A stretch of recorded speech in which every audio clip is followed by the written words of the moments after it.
दोस्तों, आज हम बात करने जा रहे हैं एक ऐसी किताब के बारे में जिसने लाखों लोगों की जिंदगी बदल दी। इस किताब का नाम है the power of positive thinking और इसे लिखा है नॉर्मन विंसेंट पील ने। यह किताब केवल सकारात्मक सोचने के बारे में नहीं है, बल्कि यह एक पूरी जीवन पद्धति है, एक तरीका है जीने का। तो चलिए शुरू करते हैं इस अद्भुत यात्रा को। चैप्टर 1, खुद पर विश्वास करो। दोस्तों, लेखक कहते हैं कि इस दुनिया में सबसे बड़ी बीमारी है आत्मसंदेह। जब इंसान खुद पर भरोसा खो देता है तो उसकी सारी शक्तियां खत्म हो जाती हैं। लेखक एक कहानी सुनाते हैं, एक युवा व्यक्ति की जो उनके पास आया और बोला, मैं कुछ नहीं कर सकता, मुझ में कोई हुनर नहीं है। लेखक ने उससे पूछा, क्या तुम्हें विश्वास है कि ईश्वर तुम्हारे साथ है? उसने कहा, हाँ। तो लेखक ने कहा, तो फिर तुम और ईश्वर मिलकर दुनिया की किसी भी चुनौती का सामना कर सकते हो। यह बात सुनकर उस युवक की आंखों में एक नई चमक आ गई। उसने अपने मन से नकारात्मक विचार निकाले और हर सुबह खुद से कहना शुरू किया, मैं सक्षम हूं, मैं कर सकता हूं, ईश्वर मेरे साथ है। धीरे धीरे उसका जीवन बदलने लगा। वह जो काम पहले असंभव लगते थे, अब संभव होने लगे। दोस्तों, यही है सकारात्मक सोच की शक्ति। जब हम खुद पर और ईश्वर पर विश्वास करते हैं तो हमारे अंदर एक अलग ही ऊर्जा आ जाती है। लेखक बाइबल की एक पंक्ति का हवाला देते हैं, मैं उसके माध्यम से सब कुछ कर सकता हूं जो मुझे शक्ति देता है। यानी जब हम अपने आप को डिवाइन पावर से जोड़ लेते हैं तो हमारी सीमाएं खत्म हो जाती हैं। तो आज से ही शुरुआत करो। हर सुबह आईने के सामने खड़े होकर खुद से कहो, मैं महान हूं, मैं सक्षम हूं, मैं अपने लक्ष्य तक पहुंचूंगा। चैप्टर 2, शांत मन की शक्ति। दोस्तों, हमारे जीवन में सबसे बड़ी समस्या क्या है? तनाव, चिंता, गुस्सा, और ये सब हमारी मानसिक शांति को नष्ट कर देते हैं। लेखक एक व्यवसायी की कहानी सुनाते हैं जो हमेशा तनाव में रहता था। उसका ब्लड प्रेशर हाई था, नींद नहीं आती थी और छोटी छोटी बातों पर गुस्सा हो जाता था। एक दिन वह लेखक के पास आया और बोला, मैं थक गया हूं, मुझे कुछ समझ नहीं आ रहा। लेखक ने उससे कहा, तुम्हें शांति की जरूरत है। हर दिन 10 मिनट के लिए पूरी तरह चुप हो जाओ। किसी भी विचार को मन में आने मत दो। बस शांत बैठो और गहरी सांस लो। उस व्यक्ति ने यह प्रयोग किया। पहले कुछ दिन मुश्किल लगा, लेकिन धीरे धीरे उसे इसकी आदत हो गई। कुछ हफ्तों बाद उसने महसूस किया कि उसका तनाव कम हो गया है, नींद अच्छी आने लगी है और अब वह बेहतर निर्णय ले पा रहा है। दोस्तों, यही है शांत मन की शक्ति। जब हमारा मन शांत होता है तो हम स्पष्ट रूप से सोच पाते हैं, हमें सही रास्ता दिखाई देता है। लेखक कहते हैं कि प्रार्थना और ध्यान ऐसे औजार हैं जो हमारी मानसिक शांति को वापस ला सकते हैं। प्रकृति में कुछ समय बिताना, मौन में कुछ क्षण जीना, ये सब हमारी आंतरिक शक्ति को बढ़ाते हैं। तो आज से ही शुरू करो, चाहे 5 मिनट ही सही, लेकिन पूरी तरह शांत रहने का अभ्यास करो। चैप्टर 3, निरंतर ऊर्जा का रहस्य। दोस्तों, क्या आपने कभी सोचा है कि कुछ लोग दिन भर काम करते हैं फिर भी थकते नहीं, जबकि कुछ लोग थोड़ा सा काम करके ही थक जाते हैं? लेखक बताते हैं कि असली थकान शारीरिक नहीं, मानसिक होती है। जब हम अपने काम से प्रेम नहीं करते, जब हम उसे बोझ समझते हैं, तो हम जल्दी थक जाते हैं। लेखक एक वृद्ध महिला की कहानी बताते हैं जो 80 साल की उम्र में भी हर दिन बच्चों को पढ़ाती थी। लोग उससे पूछते, आप इतनी उम्र में भी कैसे इतना काम कर लेती हैं? वह मुस्कुराकर कहती, क्योंकि मैं इसे काम नहीं, अपना मिशन मानती हूं। जब मैं बच्चों की आंखों में ज्ञान की चमक देखती हूं तो मुझे असीम ऊर्जा मिलती है। दोस्तों, यही है रहस्य। जब हम अपने काम को मिशन की तरह करते हैं, जब हम उसमें अर्थ ढूंढते हैं, तो थकान अपने आप मिट जाती है। लेखक कहते हैं कि चिंता और डर हमारी ऊर्जा को खा जाते हैं। जब हम सकारात्मक दृष्टिकोण रखते हैं और काम में आनंद लेते हैं, तो हमारे अंदर एक अलग ही ऊर्जा का प्रवाह होता है। तो आज से अपने काम को नए नजरिए से देखो, उसमें उद्देश्य ढूंढो और देखो कैसे तुम्हारी ऊर्जा बढ़ती है। चैप्टर 4, प्रार्थना की शक्ति। दोस्तों, प्रार्थना क्या है? क्या यह सिर्फ मंदिर में जाकर हाथ जोड़ लेना है? नहीं, लेखक कहते हैं कि प्रार्थना एक गहरा आंतरिक संवाद है। यह एक तरीका है अपने मन की बात को ईश्वर के समक्ष रखने का। जब हम प्रार्थना करते हैं तो हम अपने बोझ को ईश्वर को सौंप देते हैं और इससे हमारा मन हल्का हो जाता है। लेखक एक महिला की कहानी बताते हैं जिसका पति बहुत बीमार था। डॉक्टर्स ने जवाब दे दिया था। वह रात दिन चिंता में डूबी रहती थी। एक दिन उसने तय किया कि वह अपनी सारी चिंता ईश्वर को सौंप देगी। उसने प्रार्थना की और कहा, हे प्रभु, मैं थक गई हूं, अब यह बोझ तुम संभालो, जो तुम्हारी इच्छा हो वही होगा। उसी रात उसे पहली बार शांति से नींद आई और चमत्कार यह हुआ कि कुछ दिनों बाद उसके पति की हालत में सुधार होने लगा। दोस्तों, प्रार्थना का मतलब यह नहीं कि सब कुछ तुम्हारी मर्जी से होगा, लेकिन प्रार्थना तुम्हें वह मानसिक शांति देती है जो समस्या से लड़ने की शक्ति देती है। लेखक कहते हैं कि प्रार्थना के 3 चरण हैं। पहला, समस्या को स्वीकार करो। दूसरा, उसे ईश्वर के हवाले करो। और तीसरा, भरोसा रखो कि समाधान मिलेगा। इस तरह प्रार्थना तुम्हारे जीवन को बदल सकती है। चैप्टर 5, खुशी अपने अंदर बनाओ। दोस्तों, अक्सर लोग सोचते हैं कि खुशी बाहरी चीजों पर निर्भर करती है। नई कार, बड़ा घर, अच्छी नौकरी तो खुश रहेंगे। लेकिन लेखक कहते हैं कि यह गलत है। खुशी कोई बाहरी चीज नहीं, बल्कि एक आंतरिक अवस्था है।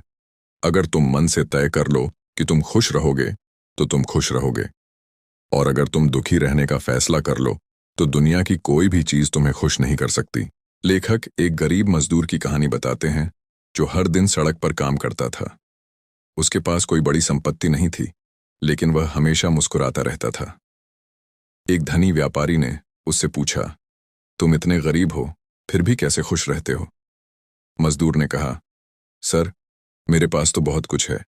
मेरे हाथ पैर सही हैं, मैं काम कर सकता हूँ, मेरे बच्चे स्वस्थ हैं, मुझे खाने को रोटी मिल जाती है, फिर दुखी होने की क्या बात है? दोस्तों, यही है असली खुशी का मंत्र। जो तुम्हारे पास है उसके लिए आभारी रहो।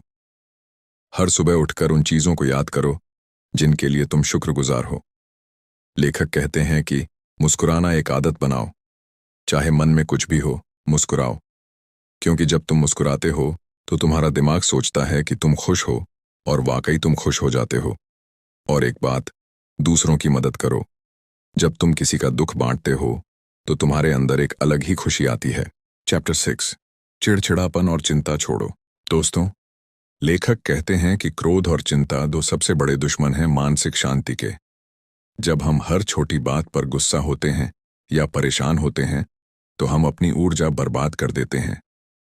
लेखक एक प्रोफेसर की कहानी बताते हैं जो हर बात पर चिड़चिड़ा हो जाता था। ट्रैफिक में फंस गया, गुस्सा। कोई गलत बोल गया, गुस्सा। खाना ठंडा हो गया, गुस्सा। एक दिन उसे दिल का दौरा पड़ गया। अस्पताल में लेटे लेटे उसे एहसास हुआ कि उसकी यह आदत उसकी जान ले रही है। डॉक्टर ने कहा, अगर आपने अपना स्वभाव नहीं बदला तो जल्दी ही आप दोबारा यहां होंगे। उस दिन से उसने तय किया कि वह चीजों को जैसे हैं वैसे स्वीकार करेगा। ट्रैफिक में फंसे तो संगीत सुनेगा, कोई गलत बोले तो शांति से जवाब देगा, खाना ठंडा हो तो गर्म कर लेगा। दोस्तों, यह बदलाव आसान नहीं था, लेकिन संभव था। लेखक कहते हैं कि जब भी तुम्हें गुस्सा आए, रुक जाओ, गहरी सांस लो, 10 तक गिनो और फिर सोचो, क्या यह बात इतनी बड़ी है कि मैं अपनी शांति खो दूं? ज्यादातर मामलों में जवाब नहीं होगा।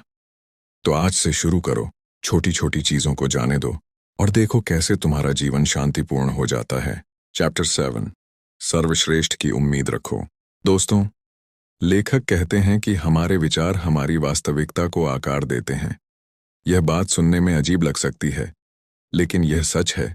जब तुम नकारात्मक सोचते हो तो तुम नकारात्मक परिणाम को आकर्षित करते हो, और जब तुम सकारात्मक सोचते हो तो सकारात्मक चीजें तुम्हारे जीवन में आती हैं। लेखक एक युवा लड़की की कहानी बताते हैं जो एक बड़ी कंपनी में इंटरव्यू देने जा रही थी। उसकी मां ने उससे कहा, बेटी, तुम इतनी योग्य नहीं हो, तुम्हें यह नौकरी नहीं मिलेगी। लड़की डर गई और नकारात्मक सोचने लगी। जब वह इंटरव्यू में गई तो उसका आत्मविश्वास शून्य था। स्वाभाविक रूप से उसे नौकरी नहीं मिली। कुछ महीनों बाद उसने फिर से कोशिश की। इस बार उसकी दादी ने कहा, बेटा, तुम बहुत प्रतिभाशाली हो, यह नौकरी तुम्हें जरूर मिलेगी। लड़की ने अपने मन में यह बात बिठा ली। उसने सोचा, मैं कर सकती हूं, मैं इसके योग्य हूं। इस बार इंटरव्यू में उसका आत्मविश्वास बिल्कुल अलग था और हां, उसे नौकरी मिल गई। दोस्तों, यही है एक्सपेक्टेशन की पावर। तुम जैसा सोचोगे वैसा ही बनोगे। तो हमेशा सर्वश्रेष्ठ की उम्मीद रखो। खुद से कहो, मेरे साथ अच्छा होगा, मैं सफल होऊंगा, और देखो कैसे तुम्हारा जीवन बदल जाता है। चैप्टर 8, मैं हार नहीं मानता। दोस्तों, इस अध्याय का शीर्षक ही सब कुछ कह देता है। लेखक कहते हैं कि हार तभी होती है जब तुम कोशिश करना बंद कर देते हो। असफलता कोई अंत नहीं, बल्कि एक सीख है। हर गिरावट एक मौका है फिर से उठने का। लेखक एक व्यापारी की कहानी बताते हैं जिसका व्यवसाय दिवालिया हो गया। उसने सब कुछ खो दिया। लोग कहने लगे, अब तो तुम्हारा खेल खत्म हो गया। लेकिन उस व्यक्ति ने हार नहीं मानी। उसने कहा, मैं हार नहीं मानता, यह एक झटका है, अंत नहीं, मैं फिर से शुरुआत करूंगा। और उसने किया। 5 साल बाद वह फिर से सफल हो गया, और इस बार पहले से भी ज्यादा। दोस्तों, हर महान व्यक्ति ने असफलताओं का सामना किया है।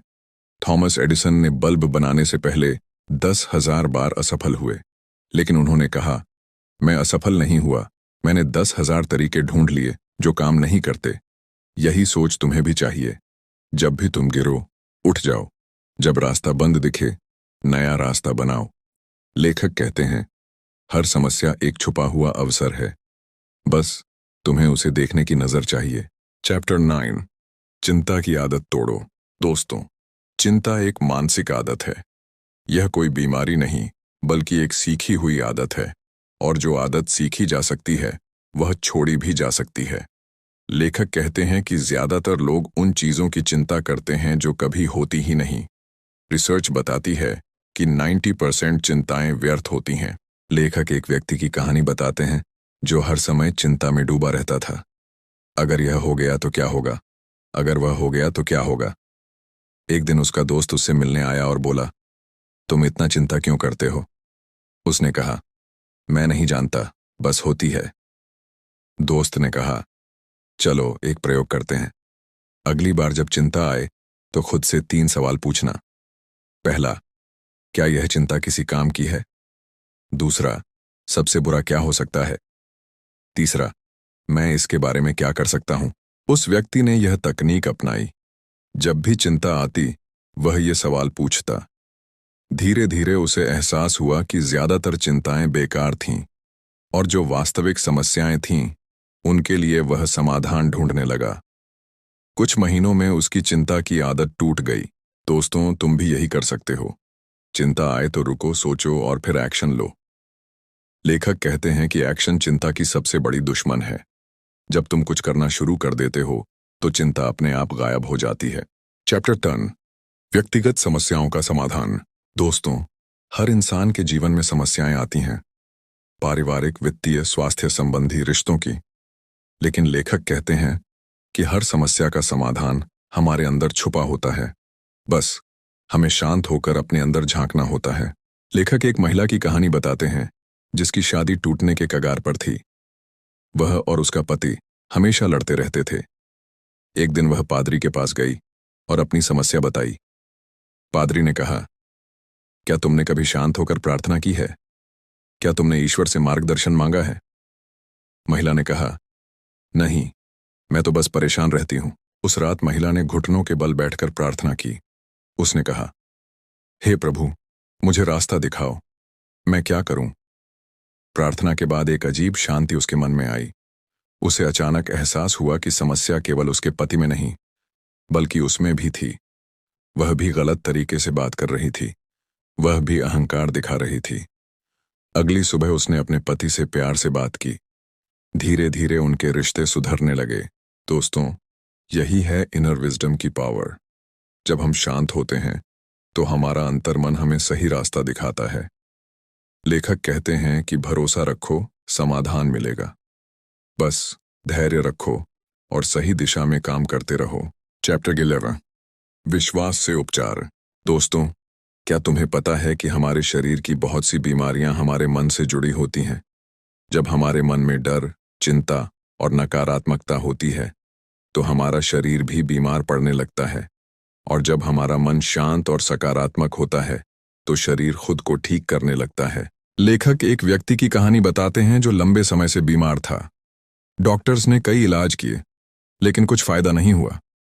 एक दिन एक संत उससे मिलने आए। संत ने कहा, तुम्हारी बीमारी शरीर में नहीं, मन में है। तुम डर से भरे हो। तुम मान चुके हो कि तुम कभी ठीक नहीं हो सकते। उस व्यक्ति ने कहा, तो मैं क्या करूं? संत ने कहा, विश्वास करो। हर दिन सुबह उठकर कहो, मैं स्वस्थ हो रहा हूं, ईश्वर की शक्ति मुझे ठीक कर रही है। उस व्यक्ति ने यही किया। पहले तो कुछ नहीं हुआ, लेकिन वह निराश नहीं हुआ। वह रोज यही मंत्र बोलता रहा। धीरे धीरे उसकी हालत में सुधार होने लगा। कुछ महीनों बाद वह पूरी तरह ठीक हो गया। दोस्तों, यह कोई जादू नहीं है। विज्ञान भी मानता है कि जब हम सकारात्मक सोचते हैं तो हमारे शरीर में हीलिंग हार्मोन्स निकलते हैं। फेथ और पॉजिटिव थिंकिंग हमारी प्रतिरक्षा प्रणाली को मजबूत बनाते हैं। तो अगर तुम किसी बीमारी से जूझ रहे हो तो दवाइयों के साथ साथ अपने मन को भी ठीक करो। चैप्टर 12, थकान का इलाज।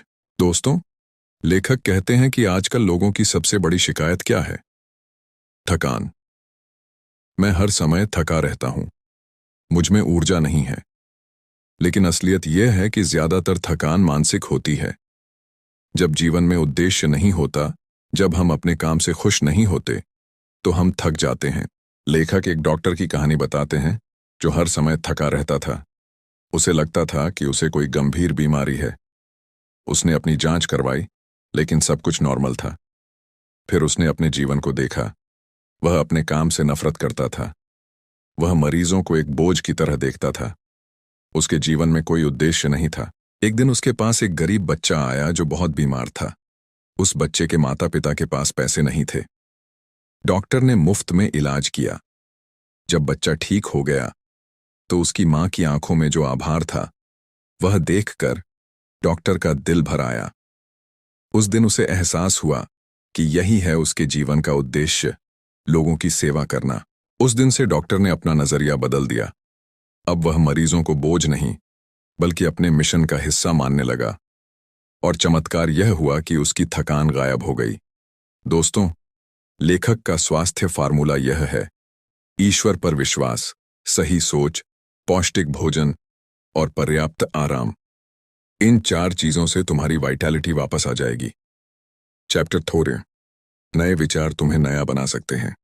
दोस्तों, लेखक कहते हैं कि अगर तुम अपने जीवन को बदलना चाहते हो तो सबसे पहले अपने विचार बदलो।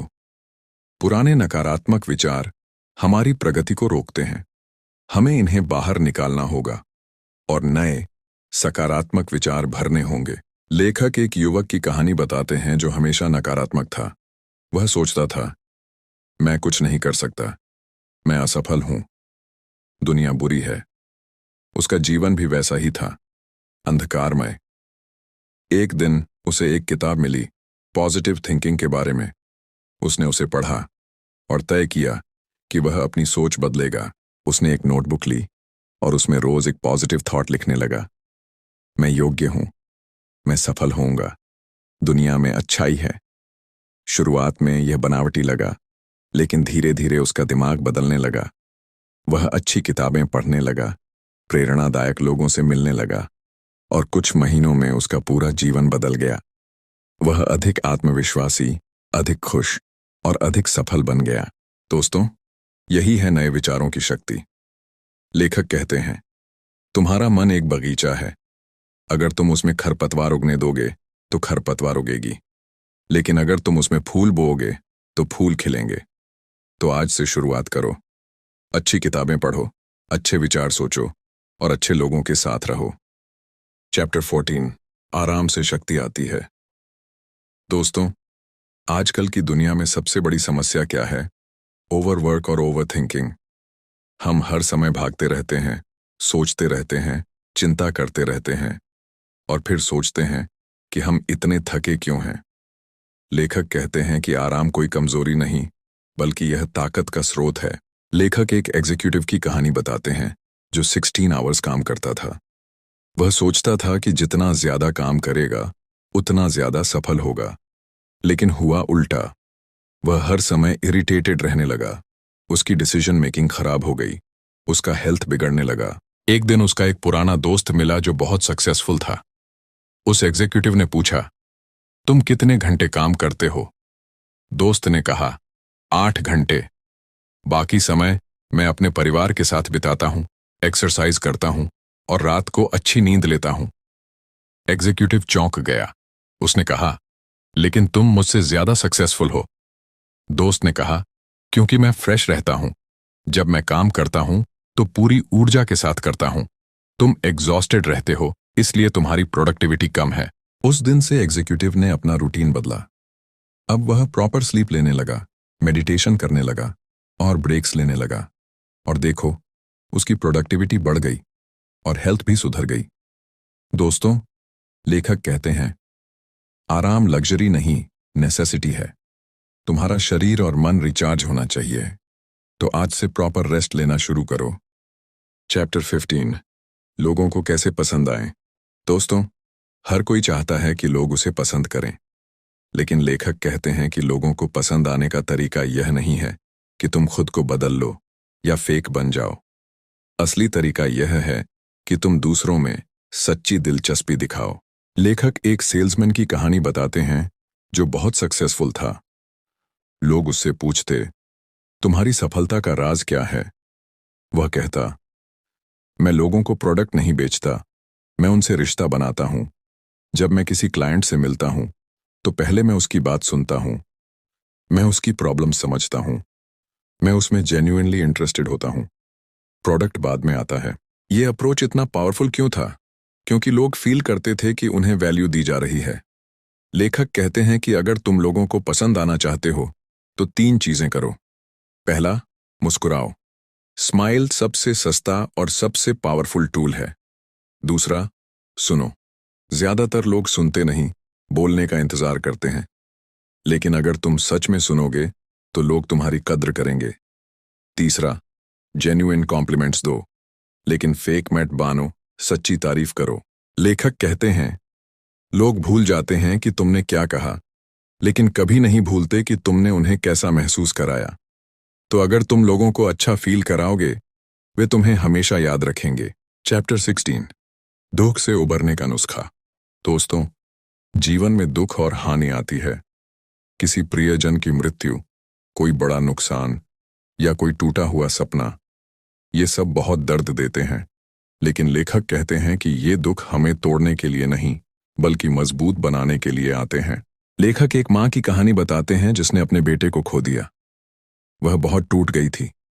महीनों तक वह रोती रही, खाना छोड़ दिया, लोगों से मिलना बंद कर दिया।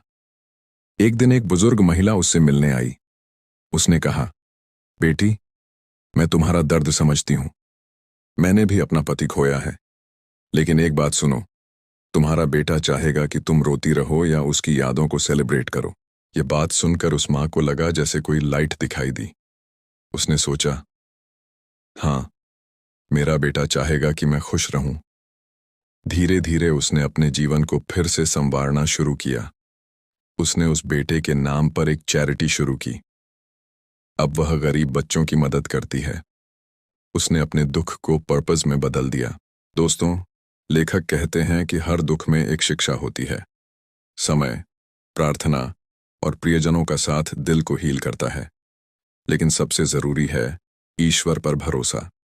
विश्वास करो कि जो हुआ उसमें कोई बड़ा पर्पस है, और धीरे धीरे तुम फिर से खड़े हो जाओगे। चैप्टर 17, असीम शक्ति से जुड़ो। दोस्तों, यह अंतिम अध्याय है और यह सबसे पावरफुल है। लेखक कहते हैं कि इंसान अकेला नहीं है, उसके भीतर ईश्वर की असीम शक्ति है। जब हम अपने आप को इस डिवाइन पावर से जोड़ लेते हैं तो हमारी सीमाएं खत्म हो जाती हैं। लेखक एक व्यक्ति की कहानी बताते हैं जो बहुत बड़ी मुसीबत में फंसा था। उसका बिजनेस कोलैप्स हो गया था, उसका परिवार बिखर रहा था और उसे लगा कि अब सब खत्म हो गया। एक रात वह चर्च में गया और रोने लगा। उसने कहा, हे प्रभु, मैं हार गया हूं, मुझ में अब कोई ताकत नहीं बची। उस समय उसे एक आवाज सुनाई दी, या शायद यह उसके अंतर्मन की आवाज थी, तुम कभी अकेले नहीं हो, मैं हमेशा तुम्हारे साथ हूं। जो शक्ति पहाड़ों को बनाती है, जो शक्ति समुद्रों को चलाती है, वही शक्ति तुम्हारे भीतर भी है। बस तुम्हें उस पर भरोसा करना है। उस रात से उस व्यक्ति की जिंदगी बदल गई। अब वह जानता था कि वह अकेला नहीं है। हर सुबह वह प्रार्थना करता, मैं और ईश्वर मिलकर हर चुनौती का सामना कर सकते हैं। और सच में धीरे धीरे उसकी प्रॉब्लम्स सॉल्व होने लगीं। उसने नया बिजनेस शुरू किया, परिवार फिर से जुड़ गया और जीवन फिर से पटरी पर आ गया। दोस्तों, लेखक का अंतिम संदेश यही है, तुम उतने कमजोर नहीं हो जितना तुम सोचते हो।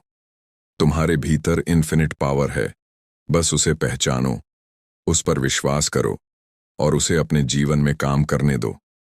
जब तुम ईश्वर के साथ हो तो कोई भी चैलेंज तुम्हें हरा नहीं सकता। तो दोस्तों, यह थी the power of positive thinking की कंप्लीट जर्नी। इस किताब का सार एक वाक्य में कहूं तो, अगर तुम सकारात्मक सोचो, विश्वास रखो और डर को छोड़ दो, तो तुम्हारे लिए कुछ भी असंभव नहीं। ये सिर्फ एक किताब नहीं है, ये एक जीवन मार्गदर्शिका है। इसे पढ़ो, इसे समझो और सबसे जरूरी, इसे अपने जीवन में उतारो। क्योंकि नॉलेज का कोई मतलब नहीं अगर उसे एक्शन में नहीं बदला जाए। आज से ही शुरुआत करो। हर सुबह खुद से कहो कि तुम पावरफुल हो। प्रार्थना करो, ध्यान करो, अच्छे विचार सोचो और देखो कैसे तुम्हारी जिंदगी बदल जाती है। याद रखो, तुम अकेले नहीं हो। ईश्वर हमेशा तुम्हारे साथ है। धन्यवाद दोस्तों।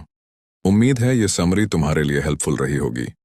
अगर अच्छी लगी हो तो इस चैनल को सब्सक्राइब करना मत भूलना और बेल आइकॉन दबा देना ताकि ऐसी और वीडियोस तुम तक पहुंचती रहें। जय हिंद, जय भारत।